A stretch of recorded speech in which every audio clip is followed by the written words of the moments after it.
So, you try your best, right? You load up your plate with healthy veggies, thinking you're getting all those amazing benefits. But what if I told you that you might be missing out on a huge chunk of their power? Well, today we're going to dive into a couple of simple, ancient techniques to really supercharge those plants and unlock everything they have to offer. It's a wild thought, isn't it? Are the very foods you're eating for your health actually holding back on you? It turns out, yeah, even the most wholesome plants have a secret side. And this is really the heart of the matter. All those fantastic plant-based foods are, of course, packed with vitamins and minerals, but they also have these things called anti-nutrients, which can, literally get in the way and block your body from absorbing all that goodness. So that leads us right into our first section, the plant food paradox. It's this strange idea that some of our healthiest foods come with a built-in catch. And don't worry, we're going to figure out how to solve it. Okay, so what exactly are these anti-nutrients? Well, think of compounds like phytates and tannins. When they get into your body, they can act like tiny magnets or like little locks, grabbing onto essential minerals like iron, zinc, and calcium. This prevents you from absorbing them, which is what we mean when we say it reduces their bioavailability. It's not about what's in the food, it's about what your body can actually get out of it. Then you've got this other big group called lectins. Now, these are just proteins that plants use as a kind of self-defense. But if we eat them in really high amounts, especially from raw or undercooked foods, they can cause some trouble, binding to the cells in our gut and potentially messing with digestion and nutrient absorption. And take a look at this. Lectins are in so many common healthy foods. We're talking about pulses like beans and lentils, nightshades like tomatoes and potatoes, even grains. So the goal here is definitely not to avoid these foods. It's all about preparing them the right way. Okay, so how do we outsmart these anti-nutrients? Well, our first solution is this incredible ancient process that doesn't just neutralize the problem, it actually upgrades the food. We're talking about fermentation. And this is not some new health fad. People have understood the power of fermentation for literally thousands of years. Even Hippocrates knew what was up when he said that bad digestion is the root of all evil. And fermentation, it's one of our oldest and best tricks for making things easier on our gut. So what's the magic behind it? Well, it's kind of like a triple power-up. First, all the good microbes involved in fermentation go to work breaking down those anti-nutrients like phytates. Second, by doing that, they make the minerals more bioavailable. They basically unlock them for your body to use.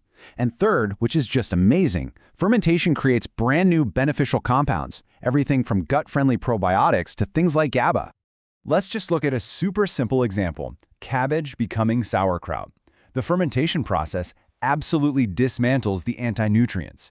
Now sure, you might lose a little bit of vitamin C along the way, but look at the trade-off. It becomes packed with probiotics and other new bioactive compounds. It is a massive nutritional win. And these benefits can be seriously specific and powerful. For example, some research has found that when you ferment cucumbers into pickles, you can boost a particular peptide that helps regulate blood pressure by 3 to 5 times. That is a huge upgrade from just a plain old cucumber. Okay, this all sounds pretty fantastic. But it's always smart to ask, is there a catch? Is there anything we need to watch out for with all these fermented foods? The main thing, really, is just to be aware of the salt.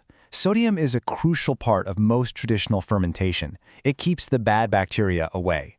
But it does mean that a lot of fermented foods can be pretty high in sodium. So if you're watching your salt intake, especially for something like high blood pressure, it's just something to keep in mind. All right, so fermentation is one powerhouse tool in our kitchen. But for those really high lectin foods like dried beans, there's an even simpler, more direct solution, just taming them with good old-fashioned heat. Here it is, the simple 3-step playbook for making things like dried kidney beans perfectly safe and delicious. First, you soak them for at least 5 hours. Second, and this is super important, you dump that soaking water out, don't use it. And third, you boil them in fresh water, and I mean a real rolling boil for at least 30 minutes. That's it. Now, I really want to hammer this point home, because this is a big one. The heat has to be intense. Gentle cooking, like in a slow cooker that just kind of simmers, often doesn't get hot enough to fully destroy those potent lectins. For safety's sake, you really want a vigorous, hard boil. That's the gold standard. But hey, here's some good news for all you snackers out there. Some legumes, like sugar snap peas or first garden peas, are naturally really low in lectins. You can totally enjoy those raw, in moderation, without any worries at all. So when you put it all together by using these two ancient, honestly simple techniques, fermentation and proper cooking, we can take back control of our nutrition. It's all about supercharging the amazing food that's already on our plate. So let's just recap the big picture here. The main takeaway is not to be afraid of these amazing plant foods, but just to understand them a little better. We know that fermentation can unlock minerals and even create new benefits. We know that a good boil makes high-lectin foods like kidney beans perfectly safe to eat. And the best part? These aren't complicated scientific procedures. They're simple, powerful techniques you can use in your own kitchen. So I'll just leave you with this final thought to chew on.